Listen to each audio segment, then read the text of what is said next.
नमस्कार, आप देख रहे हैं एबीसी न्यूज। मैं हूं आपके साथ सौम्या मिश्रा। 4 जून 2024 को जहां एक तरफ पूरा देश लोकसभा चुनाव 2024 के नतीजों की तरफ टकटकी लगाए हुए बैठा हुआ था, उसी बीच एनटीए ने नीट यूजी 2024 रिजल्ट जारी कर सबको चौंका दिया। नीट 2024 यूजी रिजल्ट 14 जून को जारी होने वाला था, लेकिन यह रिजल्ट 4 तारीख को ही जारी हो गया। लेकिन नेशनल टेस्टिंग एजेंसी ने बिना किसी पूर्व सूचना के अचानक से इस रिजल्ट को 4 जून की शाम को रिलीज कर दिया। आखिर क्यों? फिर देर रात तक नीट 2024 यूजी रिजल्ट का पीडीएफ भी वेबसाइट पर अपलोड कर दिया गया। इस साल तकरीबन 24 लाख बच्चों ने पेपर दिए। स्टूडेंट्स ने नीट यूजी परीक्षा के लिए रजिस्ट्रेशन किया था। उनमें से 23 लाख के करीबन मेडिकल एंट्रेंस एग्जाम दिया और 13 लाख के तकरीबन स्टूडेंट्स उसमें सफल भी हुए। इस साल नीट यूजी कट ऑफ काफी हाई भी गया। उसके बावजूद 67 स्टूडेंट्स को 99.99 परसेंटाइल के साथ ऑल इंडिया रैंक 1 मिली। सोशल मीडिया पर नीट यूजी 2024 रिजल्ट अब ट्रेंड कर रहा है। ज्यादातर स्टूडेंट्स नीट यूजी 2024 रिजल्ट को एक स्कैम मान रहे हैं। नीट यूजी 2024 परीक्षा को दोबारा आयोजित कराने की मांग की जा रही है। अब इस पर राजनीति भी शुरू हो गई है। चाहे वो प्रियंका गांधी वाड्रा हो, चाहे मल्लिकार्जुन खड़गे हो, सभी ने इसे एक बहुत बड़ा स्कैम बताया है। लेकिन इसे स्कैम क्यों बताया जा रहा है, इस पर बातचीत करने के लिए हमारे साथ हमारे कुछ मेहमान भी जुड़े हुए हैं, जिनसे हमारे साथ सीमा त्यागी जी जुड़ी हुई हैं, अभिभावक संघ अध्यक्ष हैं। हमारे साथ आशीष श्रीवास्तव जी हैं, जो कि एक शिक्षक हैं। उनकी कोचिंग्स चलती हैं और नीट के लिए बच्चों को तैयारी कराते हैं। साथ साथ में हमारे साथ एलिना दुबे हैं, जिन्होंने इस बार ये पेपर दिया था और अपने आप को बेहद ठगा महसूस कर रही है, एक स्कैम के अंदर अपने आप को महसूस कर रही है। साथ ही हमारे साथ लय पांडे भी जुड़ी हुई हैं, जिन्होंने भी इस बार दिया था पेपर और अपने आप को एक बहुत अच्छी पोजीशन पे ये मान रही थी कि वो इस बार क्रैक कर लेंगी और जो सपना देखा था डॉक्टर बनने का, वो भी कहीं ना कहीं हजारों बच्चों का धाराशायी हो गया। और सबसे बड़ी बात यहां पर यह सामने आ रही है, जहां 2019, 20, 21, 22 अगर इन सबके आंकड़ों को उठा करके देखा जाए तो टॉपर्स 3, 4 इससे ऊपर कभी नहीं आए। लेकिन इस बार 67 टॉपर्स जिनकी रैंक 1 आई है, ऐसा कैसे हुआ? सबसे बड़ा सवाल यही है। हमारे साथ आशीष जी जुड़े हुए हैं। आशीष जी, सबसे पहले मैं आपसे यही जानना चाहूंगी, इस पेपर को जो रिजल्ट आया है, इसे स्कैम क्यों माना जा रहा है? कौन से ऐसे पॉइंट्स हैं जिसको देख करके आप लोगों को लग रहा है कि ये जो रिजल्ट आया है, ये रिजल्ट नहीं, एक बहुत बड़ी धांधली है? मैम देखिए, इस बार पेपर आउट हुआ, इसकी सूचना तो पहले ही आ गई थी। मैं आपको कई न्यूज पेपर की कटिंग अगर दिखाता हूँ, शायद आपको दिखाई पड़े इसमें। देखिए, लिखा हुआ है कि पेपर आउट हुआ। कई न्यूज पेपर में पेपर लीक हुआ। एक दिन पहले रात में पेपर लीक हो चुका था और सबको फट चुका था पेपर। ये देखिए, दैनिक भास्कर की न्यूज है। कोई छोटे मोटे अखबार नहीं है, ये बड़े अखबार हैं, ये बहुत ऑथेंटिक न्यूज देते हैं। ये देखिए, तो अब इसमें तो तब वहां पे सवाल उठे, उस समय मैम सवाल उठे कि पेपर लीक हो गया। और पेपर एक टेलीग्राम ग्रुप था, उस पर पेपर 4 बजे आ गया, जबकि 5:20 पर पेपर छूटता है। पेपर की टाइमिंग होती है 2 बजे से 5:20। 4 बजे टेलीग्राम ग्रुप पे पेपर। और इसमें तो जहां तक दावा किया गया, एक दिन पहले ही पेपर आउट था और बच्चों को रटवा गए थे उसके आंसर। ठीक, तो ऐसा लगा कि पेपर आउट हुआ, लेकिन नीट ने इस बात को खारिज कर दिया और एक अजीब सी एनटीए ने एक अजीब सा तर्क दिया। वो आप तर्क शायद आप सुनेंगे तो आप हंसेंगे। तर्क दिया कि एक सेंटर पर पेपर 120 बच्चे लेकर भाग निकले। अब आप बलपूर्वक होगी, आप मुझे बताएं, आप भी लोग पढ़े, हम सभी लोग पढ़े हैं, तो और नीट के बच्चे जो होते हैं कोई ग्रुप में या क्रिमिनल नहीं होते। ये बच्चे नॉर्मल घर के होते हैं और जब जाते हैं तो इनको तो बेचारों से डरे सहमे रहते हैं पेपर के अंदर। और उस सेंटर से बलपूर्वक 120 बच्चे भाग निकला जो पेपर को बाहर उठा रहा। ये कैसे संभव है? तो एक गलत तर्क है, एकदम इसको कुतर्क कहेंगे। ठीक, एक एक्सप्लेनेशन इन्होंने ये दिया। फिर उसके बाद चलिए, जैसे जैसे अब मामला आगे बढ़ा, उसी दिन बिहार में पटना पुलिस ने 13 गिरफ्तारी करी और एक बच्चे ने के खिलाफ FIR भी करी। उस बच्चे का बयान आया, उस बच्चे ने कहा कि हमको पेपर एक दिन पहले मिल गया था तो रात भर हमको पेपर रखवाया गया और अगले दिन हमारा पेपर हुआ। अब इस पर भी नीट खारिज कर रहा है, उस FIR को भी खारिज कर रहा है, 13 लोगों की गिरफ्तारी को भी खारिज कर रहा है। तो नीट कह रहा नहीं, एनटीए कह रहा पेपर आउट नहीं हुआ। आप बताइए इससे ज्यादा और सबूत क्या होगा? चलिए बात तो हुई। देखिए जो हम लोग दावा करते हैं, मैं तो मेरे पर्सनल में कोचिंग पढ़ाता हूँ, मुझे मैम पता है कि कौन बच्चे के अंदर सिलेक्शन का कैलिबर है, कौन बच्चा सेलेक्ट होगा, कौन बच्चा सेलेक्ट नहीं होगा। ये टीचर्स को आइडिया, गुरुओं को आइडिया हो जाता है। हमें पता है कौन बच्चा मेहनत कर रहा है, कौन बच्चा मेहनत नहीं कर रहा। मुझे 25 साल पढ़ाते हो गया मैंने, तो 50,000 डॉक्टर मेरे फेडरल कॉलेज में होंगे, तो मुझे आइडिया है। तो हम लोगों ने चलो भाई अच्छा पेपर खारिज कर रहे हैं, कोई बात नहीं, हो सकता है बाई चांस। भाई हम लोग क्या करते हैं, आम इंसान है, हम लोग किसके खिलाफ आवाज उठाते। उसका मैं पूरी आपको कहानी बताता हूँ, तो समझिएगा किस तरीके से नीट ने इतना बड़ा घोटाले को अंजाम दिया। फिर चलिए उसके बाद FIR की उन्होंने नहीं मानी। फिर रिजल्ट 4 जून को, जो रिजल्ट 14 जून को आना था, 10 दिन पहले आ गया और लोकसभा रिजल्ट के साथ आ गया, ताकि कोई आवाज ही ना उठा पाए, कोई मीडिया ध्यान ना दे पाए और बच्चे कुछ ना बोल पाए। बिल्कुल आशीष जी, जो आप बातें बता रहे हैं, जो प्रूफ आप सामने रख रहे हैं, वो सभी के पास है। साथ ही साथ एक वीडियो भी वायरल होता है जिसमें एक बंदा कहता है कि जो पेपर आप देने जा रहे हैं वो पहले से ही लीक हो चुका है। उसने एक शख्स का भी नाम लिया, विशाल चौरसिया, जो अभी जेल में है और इस तरीके के पेपर्स कई बार लीक करा चुका है। तो इतने सबूत मिलने के बाद अभी तक कोई कार्रवाई क्यों नहीं हुई? सबसे बड़ा सवाल तो यही बना हुआ। हमारे साथ 2 छात्र भी मौजूद हैं जिन्होंने पेपर दिया है। एलिना, आपसे पूछना चाहूंगी, देखिए बहुत मेहनत करी होगी आपने, दिन रात पढ़ाई करी होगी, और ये एक बहुत कह सकते हैं कि आसान पेपर भी नहीं होता है।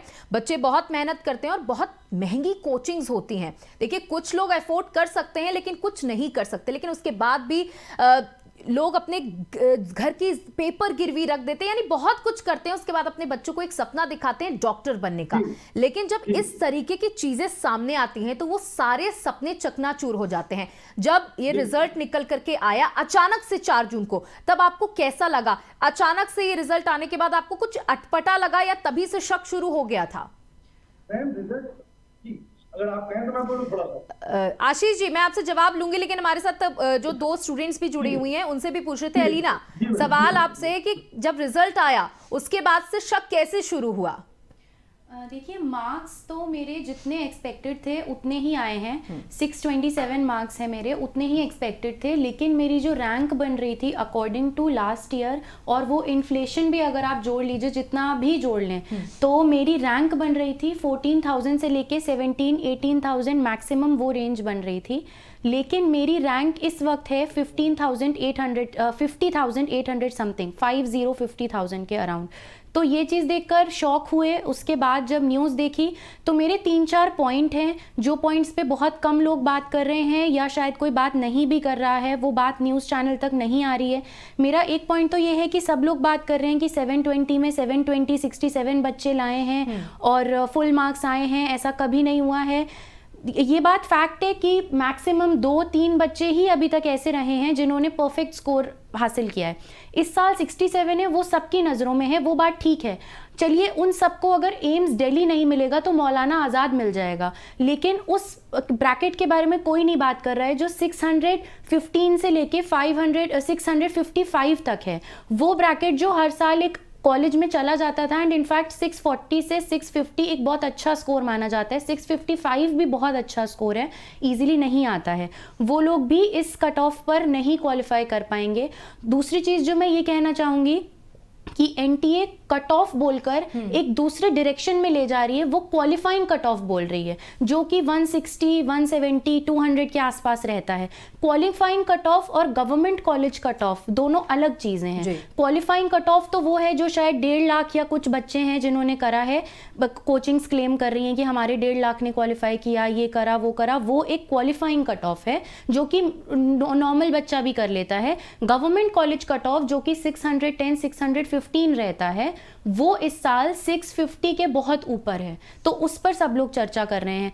तीसरा पॉइंट जो मेरा आखिरी पॉइंट है जिसके बारे में मैं एम्फसाइज करूंगी कि एनटीए ने जितना भी प्रेस कॉन्फ्रेंस में क्लैरिफाई किया है कि 1563 स्टूडेंट्स, उनके जो ग्रेस मार्क्स हैं उन्हीं को लेकर के पूरा उन्होंने हर चीज उस पर डाल दी है कि कोई रीनीट रीवैल्यूएशन सब कुछ 1563 स्टूडेंट्स का है, उसको देखेंगे, कमिटी बैठाएंगे। वो अगर 1563 को आप 720 भी दे दो तो भी कट ऑफ इतना हाई नहीं जाएगा। ये नंबर या तो बहुत बड़ा है या तो पेपर लीक का कुछ मैटर है, दोनों में से कोई एक चीज है। 1563 के मार्क्स से केवल इतना हाई कट ऑफ नहीं जाएगा, ऐसा मुझे लगता है। ले देखिए, जो कट ऑफ की बात की जा रही है, अगर एक जनरल कैटेगरी का कट ऑफ देखें तो 2020 में ये 147 था, फिर 21 में 138 हुआ, फिर 22 में 117 हुआ, फिर 23 में 137 और अचानक से 2024 में इसे 164 कर दिया जाता है, वो भी बिना किसी इंफॉर्मेशन के। एक तो ये बहुत ज्यादा स्टूडेंट्स को खटक रहा है कि ये ऐसे कैसे हो गया। साथ ही साथ एक जो सीक्वेंस है, जो पीडीएफ भी लगातार सर्कुलेट हो रही है, वायरल हो रही है, कि जो एक सीरियल वाइज रोल नंबर भी सेम है, कुछ के सरनेम्स भी नहीं है, साथ ही साथ 718 और 719 जैसा कुछ नंबर है, जो यूजुअली टेक्निकली कह रहे हैं कि जो एक्सपर्ट्स मानते हैं कि ऐसा नंबर आ नहीं सकता, क्योंकि अगर आप सही किसी चीज को करते हो, कोई अटेम्प्ट क्वेश्चन करते हो, अगर सही होता है तो आपको +4 मिलते हैं, अगर आप उसे गलत अटेम्प्ट करते हो तो -1 जाते, तो उसके हिसाब से यानी टेक्निकली ही ये रॉन्ग है। Ma'am see, I will definitely answer your question, पर मैं पहले जो मेरे साथ के छात्र छात्राएं हैं जिन्होंने नीट का पेपर दिया था, उनसे मैं एक चीज़ बोलना चाहूँगी जो मैंने आज खुद भी पर्सनली फील की। जो आज एनटीए की कॉन्फ्रेंस हुई थी 1-2 बजे, उसको देख के बहुत सारे बच्चे बहुत डिमोरलाइज हुए। May be many of them might be planning suicide. हम लोग की सोसाइटी में बहुत चीज़ें हम लोग को नहीं पता होती है। We are smiling and many of us are planning very most, we are ready to take very most measures which is not going to be good for us. मुझे बस यही कहना है कि देखो, जो चोर होता है, अगर आप उसको पुलिस स्टेशन ले जाओगे, उस पर आप इल्ज़ाम लगाओगे, एट द वेरी लास्ट वो यही बोलेगा, मैं चोर नहीं हूँ, मैं गलत नहीं हूँ, मैं सही हूँ। तो दोस्तों, पहली बात तो ये एनटीए ने बोला है, एनटीए की कॉन्फ्रेंस थी, उसने अपनी बात रखी, उसने अपने आप को सही रखा है। तो प्लीज़ अपने आप को डिमोरलाइज मत करना जब तक कोई हायर अथॉरिटीज़ हम लोग को कोई एक पर्टिकुलर चीज़ ना बोल दें। ओके मैम, क्योंकि बहुत लोग चिल्ला चुके हैं, सब चीज़ बता चुके हैं, still people are acting like they are not into their consciousness and they are blind and they are deaf। मैं बात करती हूँ ग्रेस मार्क्स की, जो आपने पूछा। मे बी अभी टेलीविजन स्क्रीन पे डिस्प्ले हो रहा हो, एक लड़की जानवी है, एलन की है, उस बच्ची के 636 बन रहा था रिजल्ट, एंड उसको मिले हैं 720 numbers. Okay, I mean and what, देखिए, जो ग्रेस मार्क्स की बात है, जैसे कि कुछ ऐसी मार्कशीट्स आई, कुछ ऐसे नंबर डिस्प्ले हुए जो हम लोग के लिए एक्सेप्टेबल नहीं थे, बिकॉज एनटीए में जो मार्किंग होती है, मैं एक बार क्लियर करना चाहूंगी, हम लोग की नीट की मार्किंग कुछ ऐसी होती है, लाइक अगर आप पूरा पेपर सही कर रहे हो तो आपको 720 मिलेगा, अगर आप एक क्वेश्चन गलत कर रहे हो आपको 715 मिलेगा, एंड अगर आप एक क्वेश्चन छोड़ रहे हो तो आपको 716 मिलेगा। बट उन बच्चों को 718, 719 नंबर मिले हैं जो एक्सेप्टेबल नहीं थे। दिस वॉज रेज्ड एंड फिर इस पे एनटीए आती है, अपने आप को जस्टिफाई करती है, बोलती है मैंने ग्रेस मार्क्स दिया क्योंकि कुछ बच्चों के समय की नुकसान हुआ था। मैं जानवी के रिजल्ट को डिस्प्ले कराते हुए पूछना चाहती हूं, उस बच्ची ने अपने ओएमआर में 180 क्वेश्चन में से, जो हम लोग के 180 क्वेश्चन मैक्सिमम है जो हम लोग को नीट में मिलते हैं, 179 क्वेश्चन अटेम्प्ट किए हैं, फिर भी आपने उसके रिजल्ट को 636 से उठा के 720 कर दिया। जस्ट आंसर मी, अब उसके पास कौन सी चीज की कमी थी कि आपने उसको ग्रेस मार्क्स दी? उसके जिस बच्चे के पास टाइम की कमी है, क्या वो 179 क्वेश्चन अटेम्प्ट कर पाएगा 180 में से? आप मुझे इस चीज का आंसर दीजिए। पहला NTA, this is utmost, it is required. And secondly I would like to say, जो एनटीए ग्रेस मार्क्स की बात कर रहा है, 2018 में एक पेपर हुआ था, I am not pretty sure about the name of that examination, it was a law examination. 2018 में कुछ बच्चों का एक्चुअली में उनकी एजेंसी ने कुछ मिसकंडक्ट किए थे एग्जाम, उसकी वजह से उनका टाइम का नुकसान हुआ था। फिर वहां से एक रूल आया था कि ग्रेस मार्किंग होगी, जिन बच्चों का नुकसान हुआ है उनको कुछ ग्रेस मार्क्स दिए जाएंगे। बट उसमें साफ साफ लिखा है, अभी डिस्प्ले हो रहा होगा आपके स्क्रीन पे, कि this grace marking process is not applicable for the students of medical and engineering.